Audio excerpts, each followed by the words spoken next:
Assalamualaikum warahmatullahi wabarakatuh. Perkenalkan, saya Muhammad Rian Fahrudin, mahasiswa dari Prodi Tafsir Ilmu Al-Quran dan Tafsir, yang mana pada kesempatan ini saya akan memaparkan rangkuman dari beberapa tema untuk memenuhi ujian akhir semester mata kuliah Tafsir Tematik Ekonomi Syariah yang dibimbing oleh Dr. Haji Ahmad Alim MA. Materinya diantaranya yaitu materi pertama tentang konsep berkah, yang kedua tentang siapakah al-falah, orang-orang yang beruntung, kemudian yang ketiga ma'isyatan dongkan atau kehidupan yang sempit, yang keempat yaitu fitnah dunia,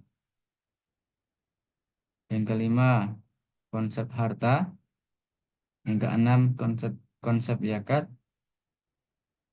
dan yang ketujuh tentang riswah atau suap dan dampaknya. Kita bahas materi pertama yaitu mengenai konsep berkah. Berkah berasal dari bahasa Arab al-barakah, artinya memiliki banyak kebaikan dan bersifat tetap yang terus-menerus. Diambil dari kata al-birkah yang berarti tempat berhimpunnya air, dan itu berbeda dengan tempat mengalirnya air karena dua hal. Yang pertama, jumlahnya yang banyak, dan yang kedua, sifatnya yang tetap. Berkah adalah tetapnya kebaikan ilahi pada sesuatu. Berkah itu apabila dalam sesuatu yang sedikit menjadi banyak. Apabila dalam sesuatu yang banyak menjadi bermanfaat. Yang paling agung dari buah keberkahan dalam semua perkara adalah apabila penggunaannya dalam hal ketaatan kepada Allah. Keberkahan kadang bisa ditangkap oleh indera kita dan kadang tidak bisa ditangkap olehnya, tapi bisa dirasa. Seperti perasaan tenang dalam diri dan kebahagiaan jiwa. Dalil Al-Quran yaitu terdapat pada surat Al-A'raf ayat 96. A'udzu billahi minasyaitonir rajim. Walau anna ahlal qura amanu wattaqaw lafatahna 'alaihim barakatim minas sama'i wal ardi walakin kadzabu fa akhadnahum bima kanu yaksibun. Jikalau sekiranya penduduk negeri-negeri beriman dan bertakwa, pastilah kami akan melimpahkan kepada mereka berkah dari langit dan bumi. Quran Surat Al-A'raf ayat 96. Al-Maraghi menyebutkan korelasi atau munasabat ayat ini dengan ayat sebelumnya, bahwa sesudah Allah menjelaskan azabnya kepada penduduk negeri yang mendustakan para rasul, maka pada ayat ini disebutkan kenikmatan dan keberkahan yang akan diberikan oleh Allah SWT untuk penduduk Mekah dan seluruh manusia apabila mereka beriman kepada Rasul dan mengikuti risalah yang dibawanya, serta mengambil ibrah dari sunatullah terhadap umat-umat sebelum mereka. Ayat ini menegaskan bahwa berkahnya satu negeri ditentukan oleh dua aspek penting, yaitu aspek iman dan aspek takwa. Ibnu Katsir menjelaskan bahwa kedua aspek ini diwujudkan dengan membenarkan apa yang dibawa oleh para rasul atau tasdik dan mengikutinya atau mutabaah dengan menjalankan aneka ketaatan serta meninggalkan aneka keharaman. Dengan demikian, niscaya Allah akan membukakan bagi mereka berkah dari langit dan bumi, yakni tetesan hujan dari langit dan tumbuh-tumbuhan yang tumbuh di atas bumi.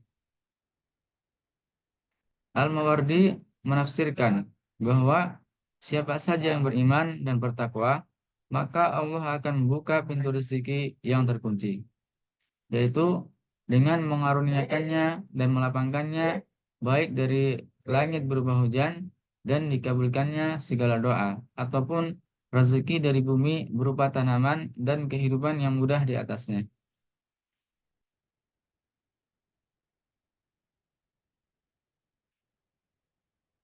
Asy-Syaukani menafsirkan bahwa sekiranya penduduk suatu negeri beriman terhadap Rasul yang diutus kepada mereka dan bertakwa dengan menjalankan ketaatan serta menjauhkan diri dari kekufuran, pastilah Allah akan melimpahkan kepada mereka berkah dari langit dan bumi, yaitu dimudahkannya dimudahkan kepada mereka kebaikan langit dan bumi. Sebagaimana mereka mendapatkan kemudahan untuk pintu-pintu yang terkunci dengan membuka pintu-pintunya.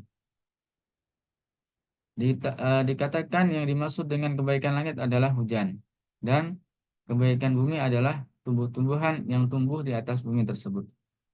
Jadi inti dari penafsiran dari para mufassir tersebut dapat ditegaskan bahwa keimanan dan ketakwaan akan mendatangkan berkah dari segala penjuru, baik dari langit maupun bumi, serta mendatangkan segala kemudahan dari kehidupan.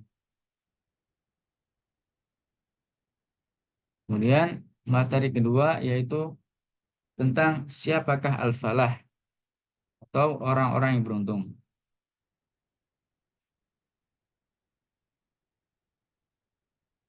Kita akan bahas surat Al-Mu'minun ayat 1 hingga ayat 11. Bismillahirrahmanirrahim. Qad aflahal mu'minun, sungguh beruntunglah orang-orang mukmin.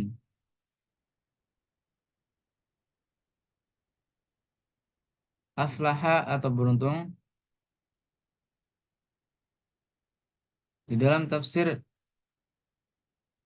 Imam Al-Mawardi rahimahullah dijelaskan bahwa yang dimaksud aflaha adalah yang pertama bahagia, yang kedua tetapnya kebaikan, yang ketiga terpenuhi keinginan-keinginannya, dan yang keempat sukses. Yang pertama bahagia. Orang mukmin itu senantiasa sejahtera, bahagia, bahagia batinnya dan juga bahagia lahirnya. Yang kedua, tetapnya kebaikan. Orang mukmin itu senantiasa berada di dalam zona kebaikan. Kemudian yang ketiga, terpenuhinya keinginan-keinginan. Orang mukmin senantiasa akan terpenuhi cita-cita dan juga keinginannya. Yang keempat, sukses. Orang mukmin itu senantiasa sukses di dunia dan juga di akhirat. Jadi makna sukses itu tidak hanya sukses duniawi, tetapi juga ukhrawi. Itulah kebahagiaan, itulah kesejahteraan yang hakiki. Lalu siapakah yang dimaksud al-mukminun itu? Ya, di ayat selanjutnya dijelaskan alladzina hum fi salatihim khashi'un, yaitu orang-orang yang khusyuk dalam salatnya. Ibnu Katsir rahimahullah menafsirkan dari riwayat Ibnu Abbas bahwa ketika menafsirkan ayat ini, Ibnu Abbas radhiyallahu an mengatakan sakun, yaitu salatnya penuh dengan ketenangan, penuh dengan rasa takut kepada Allah Subhanahu wa taala. Itu ya yang dimaksud khusyuk ya. Di antara sifat-sifat orang mukmin itu ya yang menandakan dia seorang mukmin yang sejati, maka dia khusyuk di dalam salatnya. Di ayat selanjutnya, walladzina hum 'anil lahwi mu'ridun. Orang-orang yang meninggalkan perbuatan dan perkataan yang tidak berguna.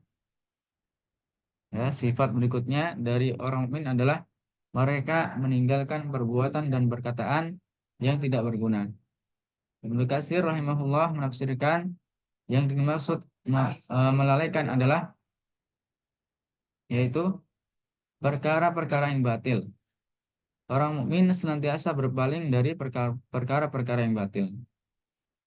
Dan perkara yang batil itu adalah lawannya yaitu perkara yang hak atau yang benar. Ya, maksiat segala segala sesuatu yang tidak ada manfaatnya dari perkataan maupun perbuatan. Itu termasuk eh, sifat dari orang mukmin, yaitu mereka meninggalkan perbuatan dan perkataan yang tidak berguna. Ayat selanjutnya, walladzina hum li zakati fa'ilun. Orang-orang yang menunaikan zakat. Konsep harta bagi seorang mukmin adalah amanah, bukan pemilik mutlak. Ya, jadi harta itu diberikan kepada kita oleh Allah sebagai amanah. Ya, artinya kita hanya dititipkan, ya, bukan kita yang memiliki, tapi sejatinya adalah Allah yang memiliki. Ya, Allah sebagai pemilik mutlak harta itu. Ya, maka di situ ada hak orang-orang yang membutuhkan, sehingga kita diwajibkan untuk membayar zakat. Ya, kemudian di ayat selanjutnya, walladzina hum li furujihim hafidun, dan orang-orang yang menjaga kemaluannya. Salah satu konsep kebahagiaan yang ditawarkan oleh Al-Quran adalah dengan menjaga kesucian diri. Makanya Allah mengingatkan kita tentang bahayanya syahwat, ya, dengan melarang kita untuk mendekati zina. Kalau orang berzina, kebahagiaannya habis di dunia, dan juga di akhirat pun dia tidak mendapatkan kebahagiaan. Kemudian di ayat selanjutnya, illa ala azwajihim aw ma malakat aymanuhum fa innahum ghairu malumin. Faman ibtagha wara'a dzalika fa ulaika humul aadun. Kecuali terhadap istri-istri mereka atau hamba sahaya yang mereka miliki. Sesungguhnya mereka tidak tercela karena menggaulinya. Maka siapa yang mencari pelampiasan syahwat selain itu, mereka itulah orang-orang yang melampaui batas. Jadi kalau dia menyalurkan dengan cara yang tidak halal, ya, kepada yang bukan istrinya, maka itu adalah cara yang melampaui batas. Dan kalau disalurkan dengan cara yang halal, maka itu adalah ibadah. Maka Nabi mengatakan, dan pada kemaluan kalian terdapat sedekah.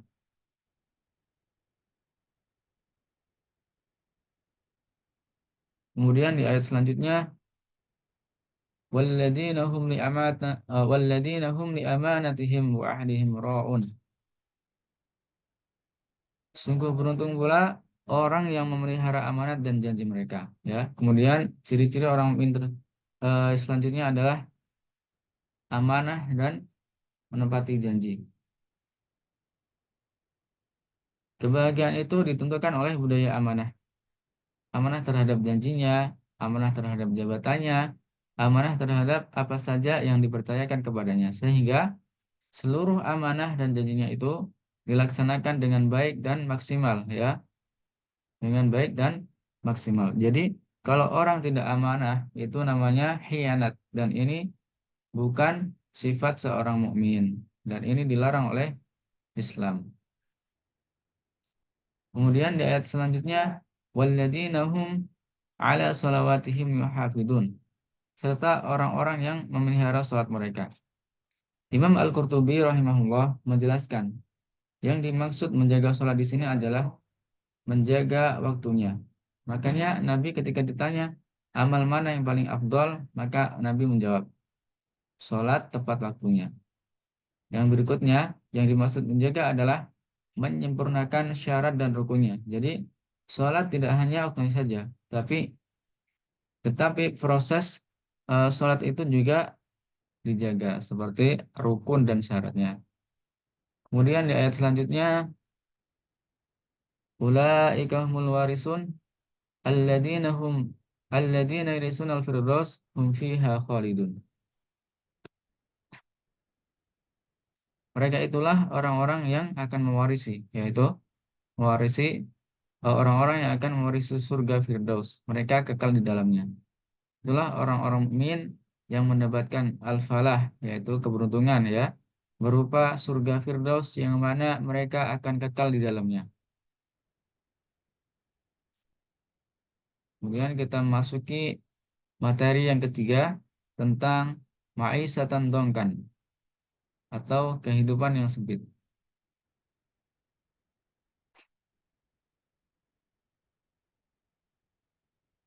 Di dalam surat atau di dalam surat Toha ayat 124 dikatakan, A'udzubillahi minasyaitonirrajim, "Wa man a'rada 'an dzikri fa inna lahu ma'isyatan dhanka fa inna lahu ma'isyatan dhanka wa nahsyuruhu yaumal qiyamati a'ma." Siapa yang berpaling dari peringatanku, maka sesungguhnya baginya kehidupan yang sempit. Dan kami akan mengumpulkannya pada hari kiamat dalam keadaan buta. Quran Surat Tuha ayat 124. Apa yang dimaksud dengan kehidupan yang sempit? Ibnu Katsir rahimahullah di dalam tafsirnya beliau mengatakan bahwa kehidupan yang sempit itu yang dimaksud adalah celaka. Celaka karena dijauhkan dari hidayah, celaka karena dijauhkan dari jalan keimanan, sehingga hidupnya jalannya itu bengkok, bukan lurus ya, bukan siratal mustaqim. Itu yang dimaksud dengan ma'isyatan dongka. Maka otomatis orang yang hidupnya sempit, hatinya juga ikut sempit, dadanya juga sempit. Itulah tanda dia dilaknat oleh Allah Subhanahu wa taala. Tanda dia dijauhkan dari nikmat Allah Subhanahu wa taala. Tanda dia dijauhkan dari rahmat Allah Subhanahu wa taala. Ya. Ibnu Katsir rahimahullah juga mengatakan di dalam tafsirnya bahwa yang dimaksud dengan kehidupan yang sempit adalah gelisah dalam hidupnya. Walaupun orang memiliki segala hal yang tidak dimiliki oleh orang lain dari segi harta, jabatan, dan keluarga, tetapi terkadang tidak ada ketenangan di dalamnya. Bahkan dia sering bingung, sering gelisah, dan ragu-ragu dalam setiap langkahnya. Jadi tidak ada keyakinan dan tidak ada ketenangan. Karena dia telah berpaling dari jalan Allah Subhanahu wa taala. Kemudian wa nahsyuruhu yaumal qiyamati a'ma, dan kami akan mengumpulkannya pada hari kiamat dalam keadaan buta. Ya. Tidak hanya di dunia saja penderitaan mereka orang-orang yang berpaling dari peringatan Allah. Tetapi juga di hari kiamat mereka akan dibangkitkan dalam keadaan buta ya. Jadi di dunia dia sudah kebingungan dengan sempitnya kehidupan, nanti di akhirat pun mereka akan dibangkitkan dalam keadaan buta sehingga mereka bingung harus kemana, harus berjalan kemana ya. Lalu solusinya gimana supaya kita selamat dari peringatan Allah tadi ya, supaya hidup kita tidak sempit. Yang pertama adalah dengan meninggalkan maksiat. Ya, maksiat itu akan menambah dosa kita, dan dosa itulah yang menghalangi hubungan seorang hamba dengan Rabb-nya, dengan Allah Subhanahu wa taala. Yang kedua, kendalikan syahwat, supaya syahwat itu tidak menjauhkan kita dari mengingat kebenaran, tidak menjauhkan kita dari jalan Allah Subhanahu wa taala ya. Jadi syahwat yang harus kita kendalikan, bukan kita yang dikendalikan oleh syahwat. Yang ketiga, dengan meninggalkan yang subhat. Karena meninggalkan subhat, ya, meninggalkan perkara yang subhat, maka dia telah menyelamatkan agamanya dan juga menyelamatkan harga dirinya. Kemudian materi yang keempat tentang fitnah dunia. Dalam hal ini kita akan membahas mengenai tafsir surat At-Takasur. A'udzu billahi minasyaitonir rajim. Bismillahirrahmanirrahim. Alhaakumut takatsur hatta zurtumul maqabir. Kalla sawfa ta'lamun. Summa kalla sawfa ta'lamun. Kalla law ta'lamuna ilmal yakin. Latarawunnal jahim. ثم لترونها عين اليقين ثم لتسألن يومئذ عن النعيم. Bermegah-megahan telah melalaikan kamu sampai kamu masuk ke dalam kubur. Sekali-kali tidak. kelak kamu akan mengetahui akibat perbuatanmu itu. Kemudian sekali-kali tidak, kelak kamu akan mengetahui. Sekali-kali tidak, sekiranya kamu mengetahui dengan pasti, niscaya kamu benar-benar akan melihat neraka Jahim. Kemudian kamu benar-benar akan melihatnya dengan mata kepala sendiri. Kemudian kamu benar-benar akan ditanya pada hari itu tentang kenikmatan yang megah di dunia. Quran Surat At-Takasur ayat 1-8.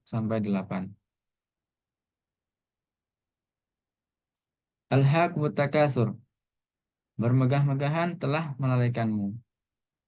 Memperbanyak dunia atau memperbanyak harta itu menimbulkan kita lalai dalam ketaatan. Imam Hasan Al-Basri rahimahullah ketika menafsirkan ayat ini, beliau tidak mengatakan menumpuk-numpuk harta saja ya, tetapi juga urusan anak dan keluarga. Ini dapat melarikan diri dari ketaatan. Sehingga kita diingatkan oleh Allah di dalam surat At-Taubah ayat 55 supaya kita tidak kagum dengan banyaknya harta dan anak-anak orang-orang kafir.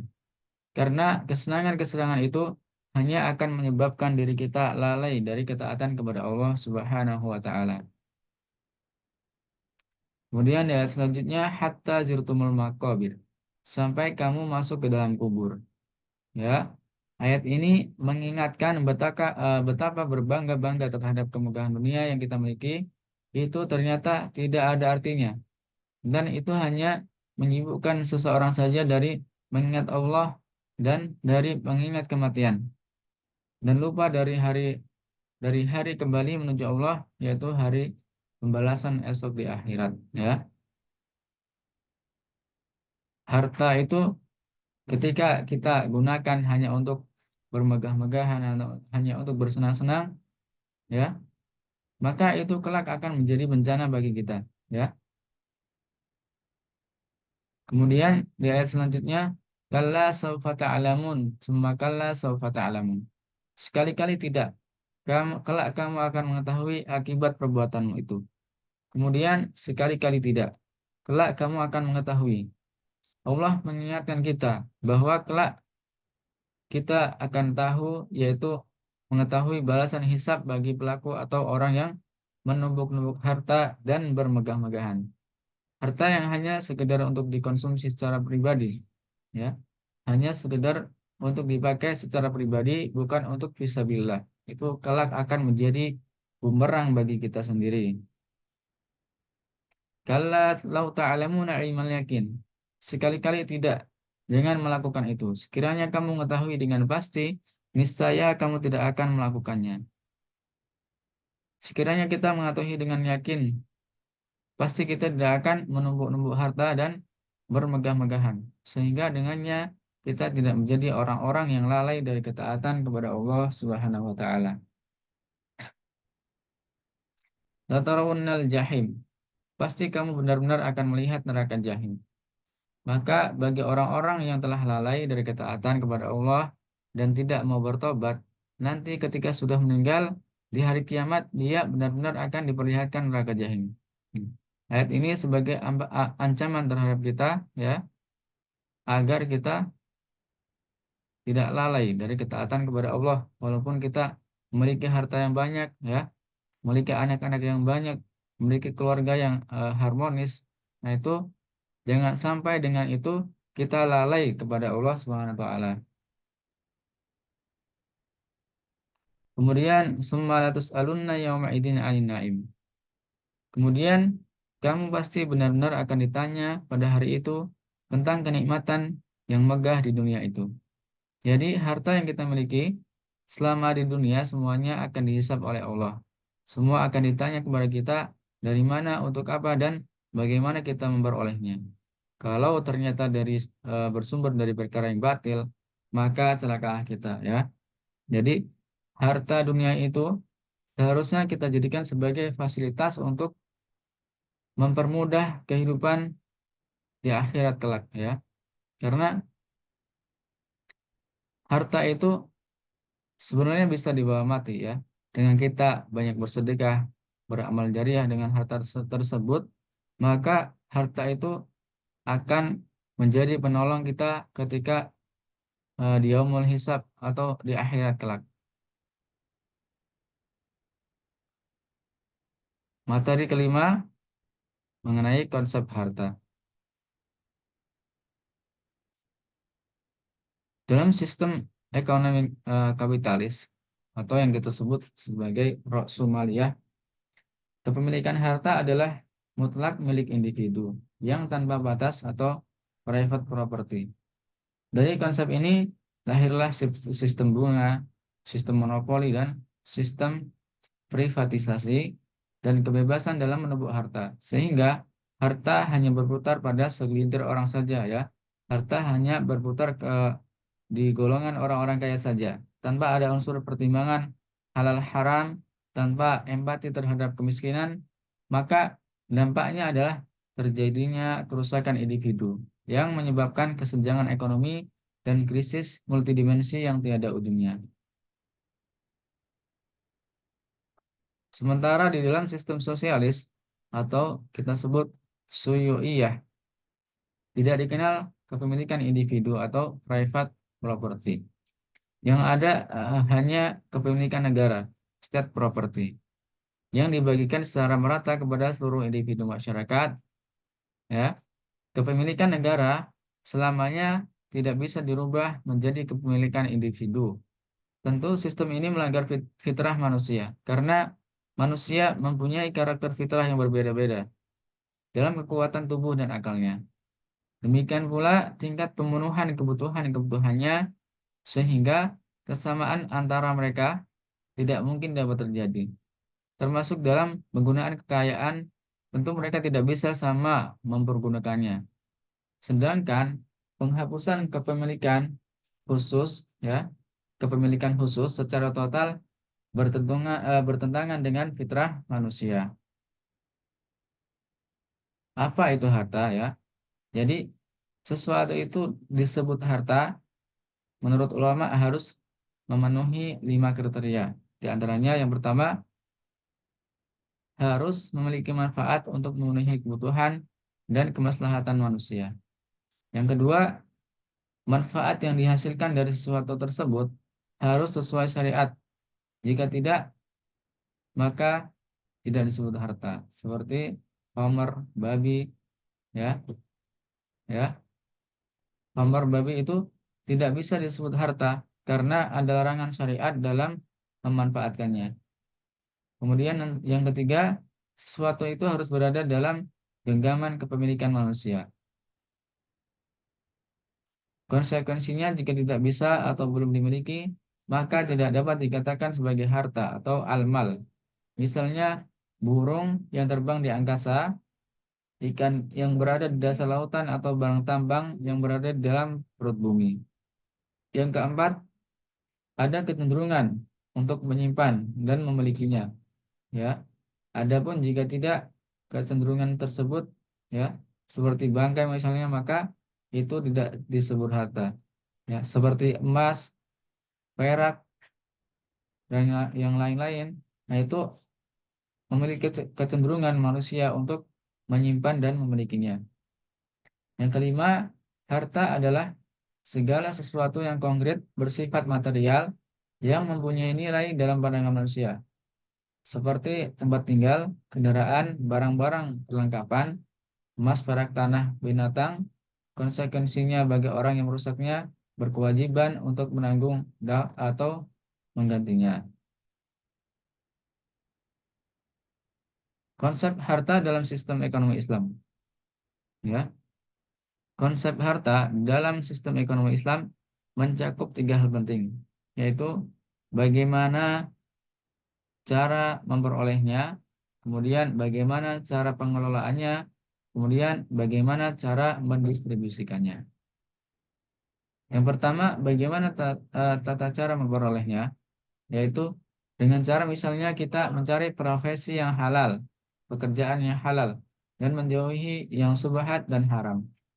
Rasulullah Shallallahu Alaihi Wasallam bersabda, wahai sekalian manusia, bertakwalah kepada Allah dan carilah rezeki dengan cara yang baik.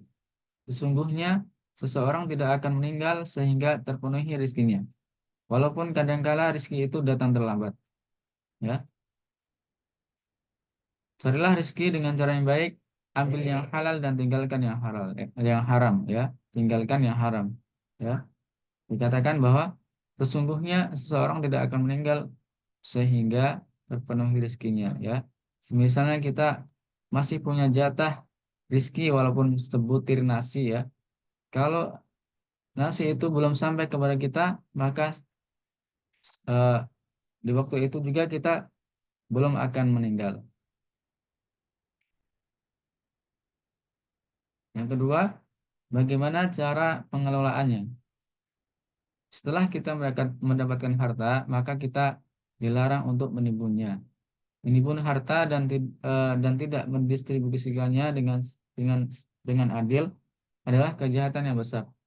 Karena dengan perbuatan itu, harta hanya berputar-putar di tangan orang kaya saja. Sementara orang miskin yang membutuhkannya akan teraniaya dan terlantar olehnya. Oleh karena itu, zakat mencegah penimbunan kekayaan dan mendorong peredaran dan sirkulasinya. Dengan demikian, konsumsi dan investasi akan memiliki multiplier efek terhadap pertumbuhan pendapatan nasional. Lebih lanjut, membayar zakat dan sedekah tidak saja membersihkan harta, melainkan juga bersihkan jiwa manusia. Harta adalah sesuatu yang disukai siapapun juga, dan setiap orang ingin memilikinya. Dengan mendorong orang untuk membayar zakat dan sedekah dari sebagian hartanya, maka Islam mendorong semangat berkorban, cinta, kebaikan hati, dan juga kerjasama. Yang ketiga, bagaimana cara mendistribusikannya? Dengan mendukung pemberdayaan harta melalui Baitul Mal sebagai penunjang kegiatan aktivitas ekonomi, baik secara mikro dan makro, dalam rangka mewujudkan keadilan, kedamaian, dan kesejahteraan umat secara menyeluruh.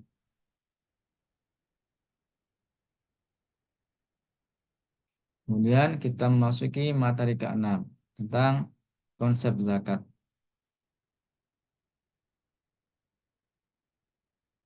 Zakat merupakan ibadah maliyah atau ibadah yang berkenaan dengan harta, yang memiliki tiga fungsi sekaligus, yaitu fungsi diniyah, keagamaan, mulkiyah atau akhlak, dan ijtimaiyah atau sosial, yang memiliki posisi sangat penting, strategis, dan menentukan, baik dilihat dari ajaran Islam maupun dari sisi pembangunan kesejahteraan umat.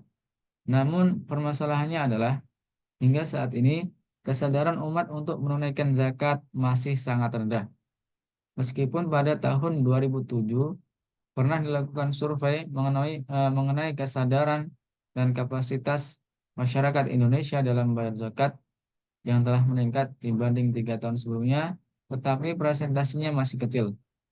PIREC atau Public Interest Research and Advocacy Center sebagai lembaga yang meneliti mengenai potensi dan perilaku masyarakat dalam berzakat, pada akhir 2007 tersebut menyatakan bahwa 55% masyarakat Muslim yang menjadi responden sadar mengakui dirinya wajib zakat atau muzaki. Jumlah ini telah meningkat 5,2% dibandingkan survei sebelumnya, yaitu pada tahun 2024, yang besarnya hanya 49,8%. Itu artinya jumlah umat Islam yang sadar zakat baru setengahnya dari total jumlah umat Islam di Indonesia. Zakat menurut bahasa. Menurut bahasa, zakat mempunyai beberapa makna, yaitu al-barakah atau keberkahan, al-nama, pertumbuhan dan perkembangan, at-toharoh, kesucian, as-sholah, perbaikan, dan al-ma'du, ujian. Sedangkan secara istilah, zakat adalah bagian dari harta dengan persyaratan tertentu yang Allah wajibkan kepada pemiliknya untuk diserahkan kepada penerimanya dengan persyaratan tertentu pula. Dalil zakat yaitu terdapat pada surat At-Taubah ayat 60. A'udzubillahi minasyaitonirrajim. Innamas shadaqatu lil fuqara'i wal masakin wal 'amilina 'alaiha والعاملين عليها والمؤلفة قلوبهم وفي الرقاب والغارمين وفي سبيل الله وابن السبيل فريضة من الله wallahu alimun hakim. Sesungguhnya zakat itu hanyalah untuk orang-orang fakir, orang-orang miskin, para amil zakat, orang-orang yang dilunakkan hatinya atau mu'alaf, untuk memerdekakan para hamba sahaya, untuk membebaskan orang-orang yang berhutang, untuk jalan Allah, dan untuk orang-orang yang sedang dalam perjalanan, yang memerlukan pertolongan. Sebagai kewajiban dari Allah, Allah Maha mengetahui lagi Maha bijaksana. Quran Surat At-Taubah ayat 60. Siapa saja penerima zakat? Tadi disebutkan ya di dalam surat At-Taubah ayat 90. Yang pertama adalah al-fuqara, orang yang berketiadaan atau berkekurangan harta dan tidak punya pekerjaan sehingga tidak terpenuhi sama sekali kebutuhan hidup dasarnya. Didahulukannya orang-orang fakir dari kelompok yang lainnya dalam menerima zakat karena mereka lebih membutuhkan dari kelompok lainnya. Yang kedua adalah al-masakin, orang yang punya harta atau punya pekerjaan tetapi tetap saja tidak terpenuhi secara sempurna kebutuhan hidupnya. Yang ketiga, al-amilin, orang-orang yang ditugaskan oleh imam, kepala pemerintahan atau wakilnya untuk melaksanakan segala kegiatan urusan zakat. Mulai dari para pengumpul sampai kepada bendahara dan menjaganya, juga dari pencatat sampai kepada penghitung yang mencatat keluar masuk zakat dan membagi kepada mustahik ya. Jadi pengurus zakat mereka juga berhak menerima zakat. Yang keempat, al-mu'allafatu qulubuhum. Orang-orang yang dijinakan hatinya untuk memeluk dan mendukung agama Islam, yaitu para mu'alaf. Kemudian yang kelima, ar-riqab. Dalam hal mustahik budak, yang dijadikan sasaran bukanlah pribadi si budak semata, tapi juga peranata perbudakan itu sendiri sebagai suatu peranata sosial yang ada di tengah-tengah kehidupan suatu masyarakat ya. Jadi kenapa budak termasuk juga berhak menerima zakat ya, agar ketika dia menerima zakat dia dapat mengumpulkan uang atau harta untuk menebus dirinya sendiri, untuk kemerdekaan dirinya sendiri, sehingga dia bisa merdeka dari atau bebas dari perbudakan, sehingga dia menjadi merdeka. Kemudian yang keenam, al-ghorimin, orang-orang yang punya utang yang tidak berkemampuan untuk melunasinya ya. Banyak sekali masyarakat ya yang terjebak di dalam uh, riba ya, seperti bangke, bank keliling atau pinjol ya. Nah, kenapa riba ini sangat dilarang dalam Islam ya?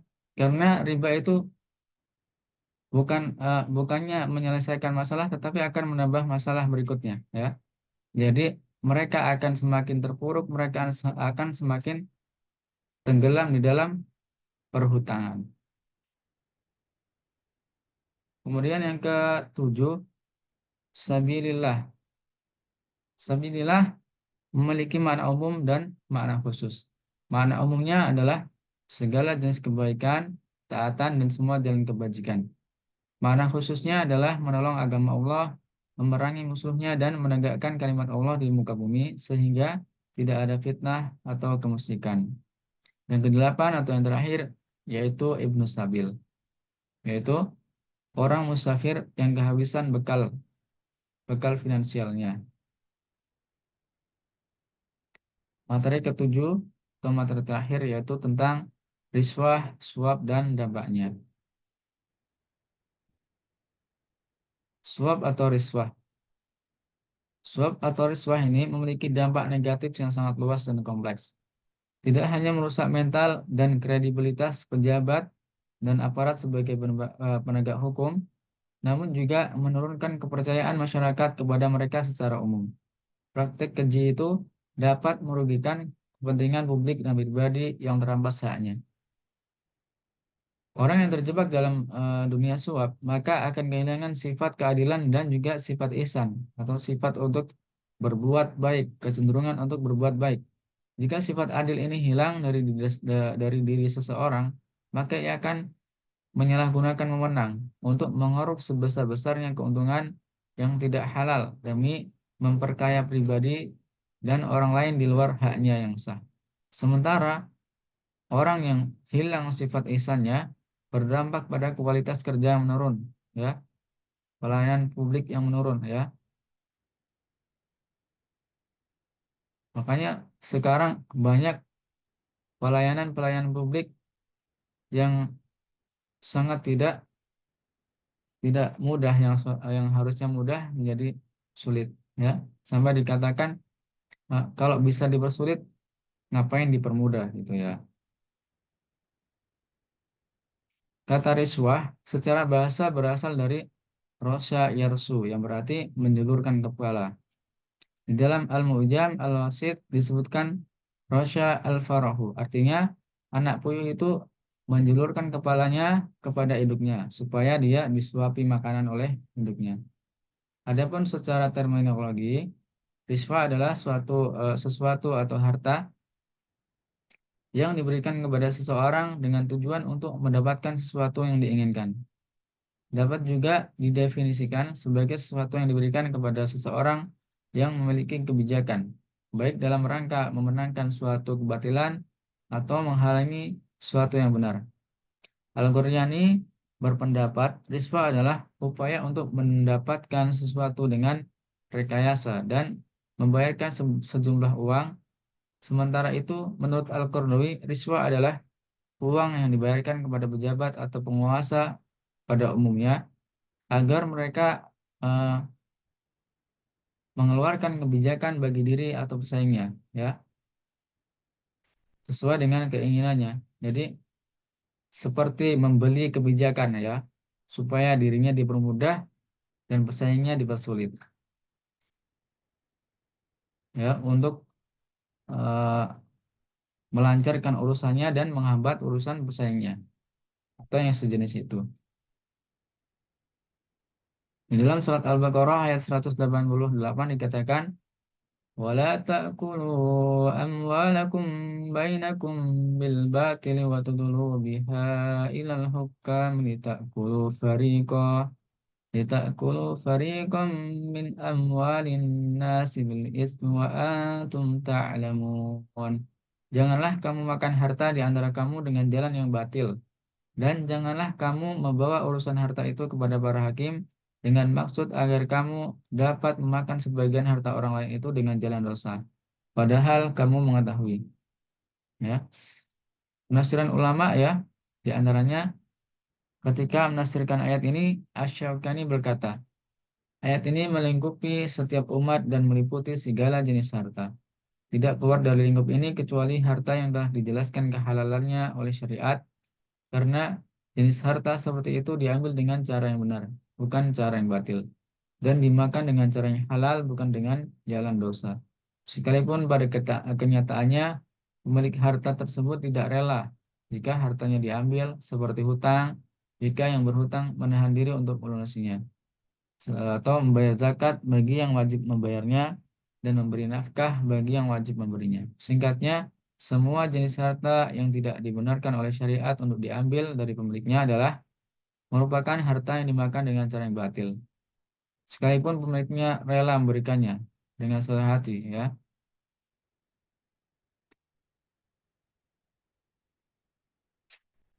Seperti misalnya mahar pelacur, ya.